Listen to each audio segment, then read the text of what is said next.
ABP news आपको रखे आगे। बड़ी खबर यह है कि परिवार ने इस पूरे मामले में सीबीआई जांच की मांग कर दी है। बड़ी खबर आपको बता रहे हैं, इस पूरे मामले में बदायूं रेपकांड में परिवार ने सीबीआई जांच की मांग की है। मुख्य आरोपी महंत सत्यनारायण पिछले 4 दिन से फरार है। केवल एक गिरफ्तारी पुलिस अब तक कर पाई है। शुरुआती तौर में परिवार लगातार कहता रहा है कि इस पूरे मामले में हद दर्जे की लापरवाही यूपी पुलिस ने की है, स्थानीय पुलिस ने की है। हमारे 2 संवाददाता हमारे साथ बने हुए, बदायूं से अंकित गुप्ता और लखनऊ से रणवीर। लेकिन अंकित, सबसे पहले आपके पास आऊंगी। अब परिवार कह रहा है कि विश्वास नहीं है पुलिस पर, सीबीआई जांच चाहिए। कुमकुम, इस वक्त अभी जो मैं परिवार के 2 सदस्यों से बात करके आ रहा हूं। जो मृतक महिला है उनके बेटे से मैंने बात की है और जो मृतक महिला है उनके दामाद से बात की है। तो जब मैंने उनसे यही सवाल पूछा कि आखिर जो है पुलिस की कहां चूक हुई है, पुलिस कैसे कटघरे में खड़ी होती है, तो जब उनसे पहला सवाल था कि आपको जो ये आपकी जो जब मैंने मृतक महिला के बेटे से बात की, उनसे पूछा कि आपकी जो माँ कब आपके सामने आई, तो उनका कहना था कि रात में 11:30 बजे बाबा और उसके 2 सहयोगी घर के बाहर उनको बेसुध अवस्था में छोड़ गए। तो मेरा दूसरा यही सवाल था कि आखिर आपने पुलिस को कब इन्फॉर्म किया। यहां पर जो जवाब आया है उनका ये कहना है, उनके बेटे का ये कहना है, बाकायदा इंटरव्यू हमारे कैमरे पर है, कि अगले दिन सुबह 11 बजे घर से निकले हैं पुलिस थाने के लिए। 12 सवा 12 बजे पुलिस स्टेशन पहुंचे हैं और वहां पर कोई अधिकारी नहीं मिला है। क्योंकि आसपास एक रेस्क्यू ऑपरेशन चल रहा था। यह कहा गया कि कुछ देर में अधिकारी आएंगे, फिर मामला दर्ज होगा।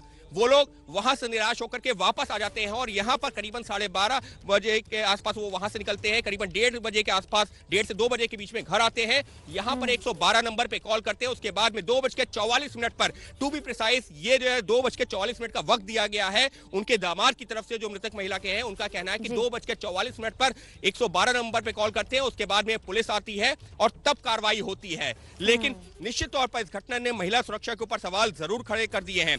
कुमकुम, एक जानकारी और देना चाहूंगा, ये जो उनके परिवार से, क्योंकि मैं बात करके आया हूं, उनके बेटे और उनके दामाद के बयानों के हवाले से हम ये बात कह रहे हैं कि मृतक महिला जो वहां पर गई थी मंदिर, तो वो शाम को वो जो मंदिर का बाबा, जो महंत, जो फिलहाल अभी जो फरार है, उसने फोन किया था उनको, जो है फोन करके मंदिर पर आने को कहा था। और महिला अपने घर पर यह कह के गई थी कि मैं रात में नहीं आऊंगी। क्योंकि उनका मायका उसी गांव में है जहां पर वो मंदिर है। उनकी बेटी का ससुराल वहां पर है और इससे पहले भी जब जाती थी तो वहां पर रुक जाती थी। तो परिवार वालों ने इस वजह से जो ज्यादा फिक्र नहीं की कि इससे पहले भी जाके रुकती रही हैं। लेकिन चौंकाने वाली बात क्या है वो बताना जरूरी है दर्शकों को। वो ये है कि यहां पर जब मैंने अभी परिवार से बात की है, उनके हवाले से ये जानकारी दे रहा हूं कि जब अगले दिन सुबह जो वो लोग पुलिस स्टेशन जा रहे थे, उसके बाद उससे पहले उस बाबा के पास गए हैं। बाबा के पास पहुंचे तो बाबा का कहना था कि कुएं में गिर गई थी और कुएं से इनको निकाला गया है। उसके बाद में उनकी हालत ठीक नहीं थी, अस्पताल लेकर गए हैं और उसके बाद में जब देखा कि अस्पताल में इलाज नहीं हो पा रहा है तो यहां पर घर के बाहर छोड़ गए। तो इस तरीके के बयान सामने आए हैं। लेकिन निश्चित तौर पर पुलिस स्टेशन जाते हैं, वहां पर कोई अधिकारी नहीं मिलता, वहां से वापस आ जाते हैं। तो अभी का जो ताजा बयान है जो हमारे कैमरे पर दर्ज है, उसके मुताबिक जब पुलिस स्टेशन पहली बार पहुंचे हैं, उसके बाद में जब मामला, जो पुलिस पहली बार यहां घर पहुंची है, उसमें करीबन हम कह सकते हैं 2.5 से 3 घंटे का अंतराल जरूर रहा है। इसीलिए शायद कार्रवाई भी हुई थानाध्यक्ष पर। लेकिन इन सब के बीच रणवीर, अब राजनीतिक बखेड़ा इस पूरे मामले में इस तरह से खड़ा हो गया है कि प्रियंका गांधी ने ट्वीट कर दिया है, समाजवादी पार्टी का एक दल वहां पर पहुंच रहा है। हाथरस और हाथरस के बाद बदायूं, यूपी पुलिस की साख पर बट्टा लगता है तो फिर आप कैसे बचाइएगा खुद को?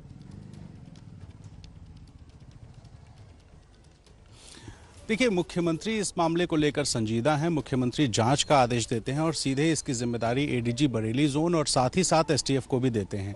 लेकिन बड़ा सवाल है उन पुलिसकर्मियों पर जो नीचे बैठे हुए हैं थानों पर, जिनकी सबसे पहले जिम्मेदारी होती है। और वो महिला के परिजन जिस तरीके से आरोप लगा रहे हैं कि हीला हवाली हुई, जिस तरीके से खबर आई थी कि ये महिला जो है कुएं में गिरकर उसकी मौत हुई है और बाबा पहुंचा, लेकिन जब एफआईआर दर्ज हो गए उसके बाद अब तक बाबा की गिरफ्तारी नहीं हुई है। सत्यनारायण नाम का शख्स है जिस पर आरोप है, वो मुख्य आरोपी है और उसकी तलाश में 4 टीमें लगी हुई हैं।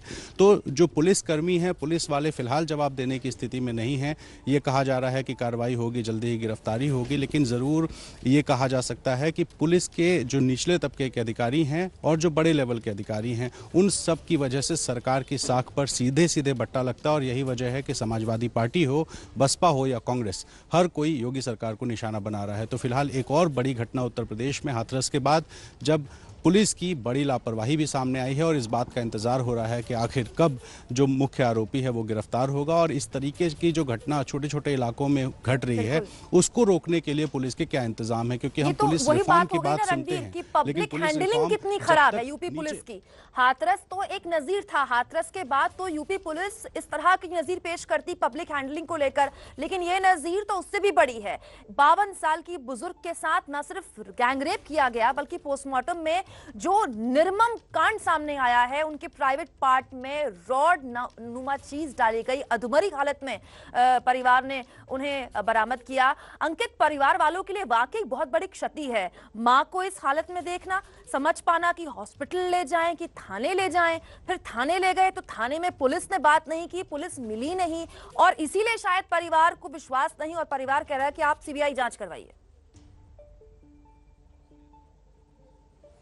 निश्चित तौर पर कुमकुम अभी मैं उस परिवार के साथ में ही था, लेकिन मैं यहाँ पर अपने दर्शकों को ये भी बताना चाहूंगा, हम उस परिवार से महज कुछ 100 मीटरों की दूरी पर हम चाहें तो हम उनके परिवार में अंदर जाकर के जो है आपको तस्वीरें दिखा सकते हैं, लेकिन नहीं, क्योंकि मामला एक संवेदनशील मामला है, लिहाजा हम अपनी जिम्मेदारी को समझते हुए घर से थोड़ी दूर पर एक जो गाँव की मुख्य सड़क है वहां से हम आपको ये जानकारी दे रहे हैं।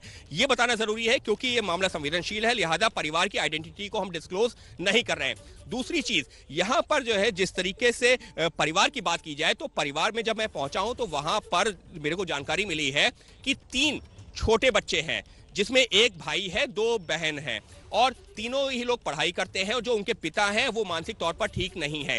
तो जब मैंने उनके बेटे से बात की है तो उससे बात करते हुए लगा कि आखिर वो खुद को कितना एक तरीके से असहाय महसूस कर रहा था। उसका कहना था कि मेरी माँ का जो खून बह रहा था, मुझे समझ में नहीं आ रहा था मैं क्या करूं, बारिश तेज हो रही है, मेरे पास में फोन नहीं था, मैं किसको फोन करता, कैसे डॉक्टर को बुलाता, कैसे पुलिस को बुलाता। तो फिर उस बेटे की आप हालत समझिए जिसके सामने उसकी जो माँ का जो खून सामने बह रहा था उसको समझ में नहीं आ रहा था, जो उसकी बहनें थी वो उससे भी छोटी हैं उनको समझ में नहीं आ रहा था। तो आखिरकार जो पड़ोस की जो है एक परिवार से फोन उधार मांगा, वहां से कॉल किया अपने जीजा को और उसके बाद जब सुबह उनके रिश्तेदार आए हैं तब जाकर के वो पुलिस स्टेशन गए। जी अंकित, ये ऐसा दर्द है, ये ऐसी तकलीफ है जो किसी परिवार में जब टूटती है तो वो ताउम्र एक बुरे सपने की तरह कभी नहीं भूल सकता उसको। और आपने बेटे की बात की, आप सोचिए उन 2 छोटे बच्चों के भविष्य के बारे में, उन 2 छोटे बच्चों के लिए वो रात कभी ना भूलने वाली काली रात बन गई। हम लगातार यूपी के बदायूं के गैंगरेप और मर्डर केस की बात कर रहे हैं जिसका 4था दिन हो गया है। 50 साल की आंगनबाड़ी सहायिका के साथ 3 जनवरी को दरिंदगी हुई थी, लेकिन आज 4थे दिन बाद भी मुख्य आरोपी महंत सत्यनारायण को पुलिस गिरफ्तार नहीं कर पाई है। हाँ, उस पर 50,000 का इनाम जरूर घोषित कर दिया गया है। अब एसटीएफ से भी कह दिया गया है कि वो भी जांच करे। 4 टीमें बना दी गई हैं। सीएम योगी के निर्देश पर एसटीएफ को भी जांच में शामिल किया गया है, लेकिन अब तक पुलिस के हाथ खाली है। केवल 2 गिरफ्तारियां हुई हैं, मुख्य आरोपी फरार है। अंकित, हमने हाथरस के बाद अब जब बदायूं केस देखा तो मुझे याद आता है जब मैं हाथरस कांड के बाद उस गांव में थी तो पूरा का पूरा गांव जैसे सहम गया था। गांव का समाज बहुत छोटा होता है, आप तो उस गांव में मौजूद हैं और आपने खुद कहा कि आप घर से दूर हैं, बहुत अच्छी बात है। एबीपी न्यूज़ जिम्मेदारी समझता है, सेंसिटिविटी समझता है मामले की, लेकिन गांव में क्या माहौल है?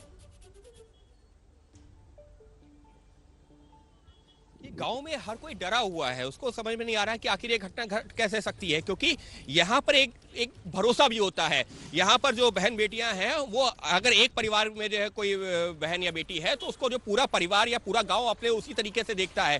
तो ऐसे में जब इस तरीके की घटना होती है निश्चित तौर पर हर कोई जो है एक तरीके से डरा हुआ भी है, सहमा हुआ भी है, सवाल भी है कि आखिर ये कैसे घटना घट सकती है। और मैं उस पीड़ित परिवार की बताऊं तो वो पीड़ित परिवार को समझ में नहीं आ रहा। उसका ये कहना है कि जो जब मैंने उनके बेटे से बात की है उसका कहना है कि उसकी माँ इससे पहले भी उस गांव में जाती थी, उस मंदिर में जाती थी, लेकिन पता नहीं उस दिन क्या हुआ। उस दिन अगर ऐसा जो है अगर ये भी मान लिया जाए वो जो बाबा है जो अभी तक फरार है, जो महंत जिसकी हम बात कर रहे हैं, उसके बयान को भी वो कह रहे हैं कि अगर ठीक है उसके बयान को भी मान ले कि वो कुएं में गिर गई थी, तो अगर कुएं में गिरी थी तो सबसे पहले उनका यानी कि जो मृतक महिला है उनका जो मायका है वो उसी के मंदिर के पास में है, वहां पर क्यों नहीं इन्फॉर्म किया गया। तो कई सारे ऐसे सवाल हैं जो पीड़ित परिवार उठा रहा है और इसी वजह से लगातार मांग यही कर रहा है कि आपने 2 लोगों को तो गिरफ्तार कर लिया, लेकिन जो मुख्य आरोपी है महंत, आखिर वो कहां है? घटना के इतने देर बाद तक अब तक उसको क्यों नहीं गिरफ्तार कर पाई है यूपी पुलिस?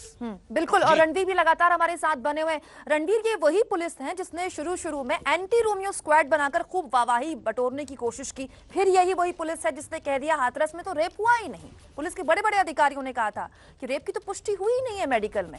अब एक नया मामला जो एक बार फिर से सवाल खड़ा कर रहा है कि यूपी पुलिस सुधरती क्यों नहीं है। देखिए, यही बार बार सवाल उठाते हैं कि पुलिस रिफॉर्म मतलब एसएसपी प्रणाली को खत्म करके लखनऊ और नोएडा में कमिश्नर बैठा देना या अधिकारियों का लगातार ट्रांसफर कर देना नहीं होता है। जब तक नीचे के लेवल पर यानी कि चौकी स्तर पर पुलिस वालों को इस जिम्मेदारी का एहसास नहीं दिलाया जाएगा कि कोई शिकायत आए तो उस शिकायत को गंभीरता से लें और उस शिकायत पर एफआईआर दर्ज करने की जरूरत हो तो समय से एफआईआर दर्ज करके जाँच करें। और इस तरह की जो भी घटनाएं हाल फिलहाल में हुई थी, आप हाथरस का मामला हो या बाकी प्रदेश की कई घटनाएं हैं जिसमें पुलिस की लापरवाही सामने आई है, तो सरकार कार्रवाई करती है, सस्पेंड करती है, कई लोगों पर कई तरह की कार्रवाइयां होती हैं। लेकिन बड़ा सवाल है कि यूपी पुलिस सुधरती क्यों नहीं है, क्योंकि बार बार हम जब भी देखते हैं किसी घटना को लेकर के उस घटना में पीड़ित परिवार पहुंचता है, थाने पे शिकायत करता है और उसके बाद पता चलता है कि 3 तारीख की घटना और 5 तारीख को एफआईआर दर्ज हो रही है और पुलिस को पहले पता चलता है कि कुएं में गिर गए। कुएं में गिरने वाली महिला को इतनी ज्यादा ब्लीडिंग कैसे होगी? उसके शरीर पर जो चोट के निशान है वो देखकर कोई भी बता सकता है कि कुएं में गिर करके इस तरीके से उसके साथ कोई हादसा नहीं होता है, बल्कि उसके साथ कई ऐसी चीजें हैं जो हो सकती हैं जिसमें रेप भी शामिल है। कोई चीज डाली गई है तो कुएं में कूदकर या कुएं में गिरकर इस तरह की चीजें शरीर के साथ नहीं होती हैं। इस बड़ी खबर पर लगातार नजर हमारी बनी रहेगी इस सवाल के साथ कि ये तो वो मामले हैं जो मीडिया के सामने आ जाते हैं और उसके बाद पुलिस और सरकार हरकत में आ जाती है। उन मामलों का क्या जो गांव देहात में, यूपी और बिहार में होते रहते हैं और पुलिस की हीला हवाली की वजह से पीड़ित परिवार दर-दर की ठोकरें खाता रहता है।